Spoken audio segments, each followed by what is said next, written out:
So in this video I wanted to do a review of the basic forces or the fundamental forces of physics which actually maintain the structure of the universe. Now in the video lecture series about quantum mechanics I went into these a little bit more detail, but I just wanted to give you an overview of what you need to understand basic earth-based science and the chemistry of the atom and the things that actually work out there. Now a little interesting factoid is that the scientists think that in the beginning of the universe, right after the Big Bang, all of these forces which we're about to describe are actually unified as one major force.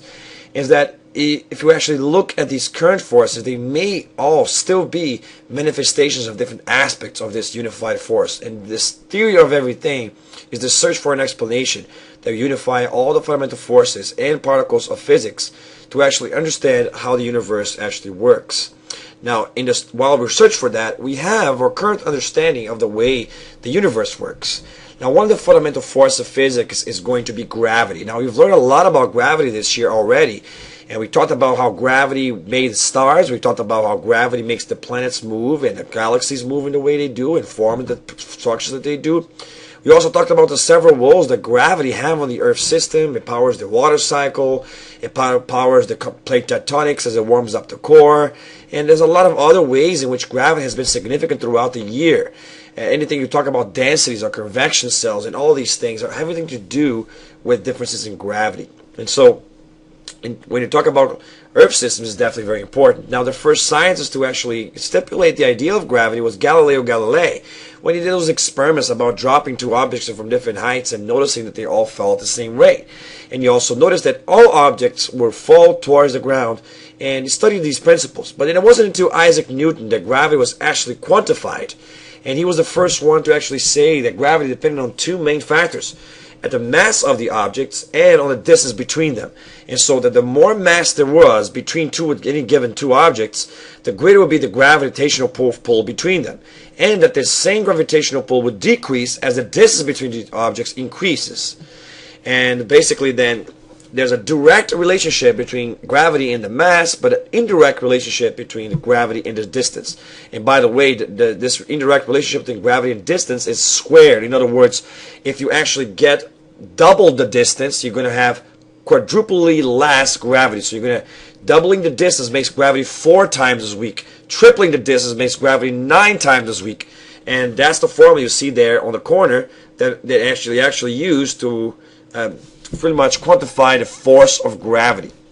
Now, Newton actually used these explanations to actually quantify the way the planets move and explain Kepler's law of planetary motions, which is we still use in a way to actually kind of determine the position of planets and stars over long periods of time. Now, the Kepler's law of planetary motions apply mostly to the inner planets, not so much for the outer planets, and at that point you're going to need a different kind of gravity. You're going to need general relativity in order to do that. But before I talked about that, it was Newton's idea of gravity that explains why the planets orbit around the stars, because he says that there's going to be a balance between the gravitational pull of the star pulling the planets in and the centrifugal force which is generated by the angular momentum of those planets moving around the actual sun. And so as they move around the sun, they tend to want to go outwards, and that creates a force that pulls them outwards. So basically the inertia of the angular momentum of the actual planets moving around in circles around the sun is actually what generates that force that counteracts gravity and then therefore maintains the planets in orbit. And so Newton's equations were able to explain why planets stay in orbit, and he was the first one to quantify gravity. He also talked about the relationship of gravity and distance and height, and he was the first one to explain why objects of different weights actually fall at the same rate if dropped from the same height. And it's because only the gravitational potential will matter, not so much the actual mass. Why?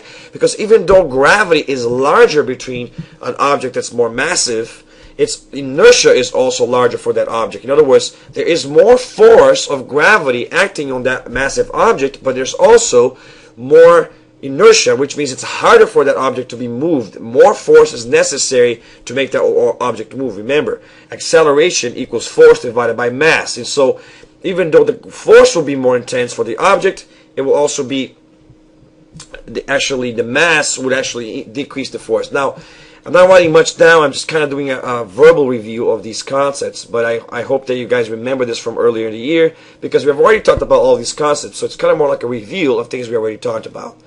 Now, Einstein's idea of gravity was much more complex than that. He actually came up with ideas such as the general theory of relativity, which is basically that mass bends the space-time continuum that's in it, which means that it will change both the space and the time. And because it changes the space, it will create a kind of like a gravity well, which will cause objects to fall towards the center. And that the closer you are to the well, the more the well is actually steep, and that means the more the gravity will tend to actually go pull you in, which explains gravity a lot better than the English equations does, by thinking of the space as curved by gravity. And these equations are the equations that we use to launch rockets into space, and they're much more accurate than Newton's equations. In fact, if you consider space as a straight line, you will miss the moon completely if you try to send a rocket into the moon. So Einstein's general relativity, or idea that gravity bends the space-time continuum, is much better than the idea that Newton had. But it doesn't stop there. Einstein's theory also predicts that gravity bends time as well. In other words, close to the actual center of gravity, or in other words, close to the actual gravity well, the lower your gravitational potential is, or the closer you are to the center of the Earth, or whatever the center of the object that you're talking about, the slower time actually will go by, which means that people which live on top of Mount Everest slightly have experienced time slightly faster than people who are at the sea level. And that is another precept of general theory of relativity. And these ideas have actually been confirmed experimentally, the same way Newton's equations were confirmed experimentally by things you probably did in grade school. But the ideas that Einstein created were confirmed in things like, gravitational lensing, where, the light will actually bend around a star, and you can see a star that's supposed to be behind the sun, because the light is bending around the sun as it curves around the curvature that the sun is causing of space and time. And so you can see something that's behind the sun, even though you shouldn't see it, because the light is going around it, bending as the space is bending. And we also confirmed the whole gravitational potential distortion of time through things like satellites, which actually have to tick slightly different than the actual clocks on the center of the Earth, or the clocks close to the surface of the Earth, because time is going by differently. And we noticed this already. We also noticed that his idea of gravity and the consequences that it has for things like gravitational singularities, or the idea of the existence of black holes, where gravity is so intense that not even light can escape, because a speed of higher than the speed of gravity would be necessary to escape it. And that's where you get the ideas for black holes, where the gravity is so strong that it bends space out of the universe, and which means anything that falls into it ceases to actually be, and time is bent so much that it actually stops. And any object falling to it accelerates so fast that it will go close to the speed of light, at which point it will go so fast that time will stop for the object. In other words, you can't fall into a black hole, and even if you did, you will fall into nothingness, and you stretch yourself into infinity. But there must at the same time be things in the black hole, because we can feel their presence through gravity. And this is the amazing force that governs so many things in the universe and holds our planet together, or solar system together, or actual stars together, galaxies together, and even the universe is held together. And gravity is also significant for the idea that the universe is not slowing down, even though it has mass on it. And that's where we came up with the idea for dark energy, which is counteracting the force of gravity. Now, the interesting thing about gravity is it's a very, very weak force. In fact, you need a lot of mass to make gravity actually be detectable. And the other thing, though, is that it will act over extremely long ranges. The entire universe is under the influence of gravitational pull, and even though you're thousands of kilometers away from the sun, you can still feel its gravity. So gravity will actually extend over thousands of miles, and actually across the entire universe you can feel its presence. But the actual force of gravity will actually be very weak compared to the other fundamental forces that we have to discuss. And now, although gravity will be so weak, it's definitely very, very important. Now, the theoretical particle which mediates the force of gravity is called a graviton. And the new edge for physics is trying to discover this particle. If you can isolate the graviton the same way we isolated the particles that create the other forces, we can theoretically manipulate gravity and do all sorts of applications, including creation of our own gravitational singularities to do things like black holes, or even perhaps create anti-gravitational devices and make flying a lot easier. And so that's gravity. But you also have other fundamental forces of physics. One of the most important other fundamental forces of physics is going to be electromagnetism. Now, electromagnetism is mediated by photons. Now, photons are the theoretical particles which are going to be changing energy from molecule to molecule, from atom to atom, from electron to electron, or from different particles that make up the universe. And that's how they talk. So when two things are attracted electromagnetically to each other, or when light travels through space and time, it would actually travel through a photon, which is this theoretical particle. But it also doubles as a wave. The same way gravity also doubles as both a particle, graviton, and a wave, gravitational wave. And the same way that gravity creates a field of energy that extends all the way throughout the universe, the electromagnetic force also creates a field of energy. Now, unlike gravity, the electromagnetic force is very limited.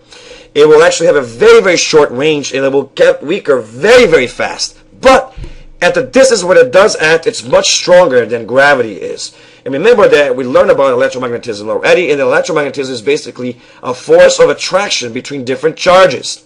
And it creates basically a field of energy, and where positive attracts negative and vice versa, and things which are the same charge repel each other. And that has to do with the specific relationship between these charges, or the kinds of photons those charges are exchanging with each other.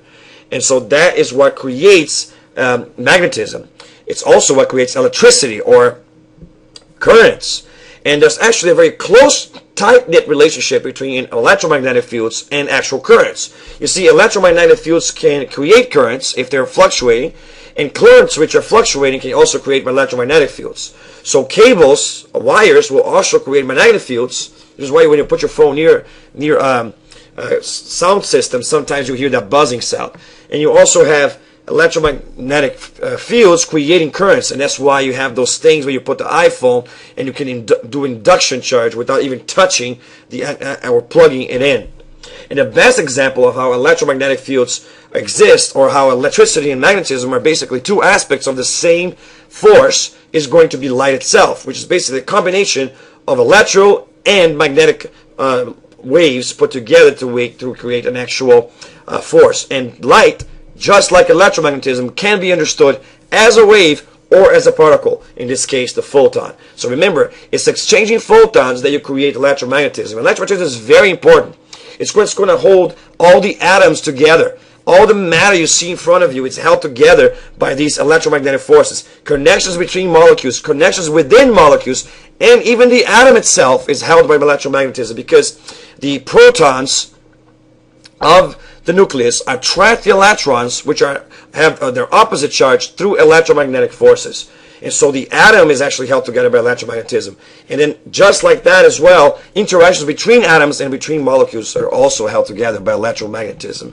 And remember, this is always a photon being exchanged. So when the electron and the nucleus are surrounding each other, it's because they're exchanging photons. And when the light hits an object and it makes the object get excited or hot, it's because it's receiving or releasing photons. And so photon is the theoretical particle, or the boson, that carries electromagnetism. Now, on the next video, we're going to talk about the last two fundamental forces of physics: the weak force and the weak and strong interaction forces. So I'll see you guys on that video.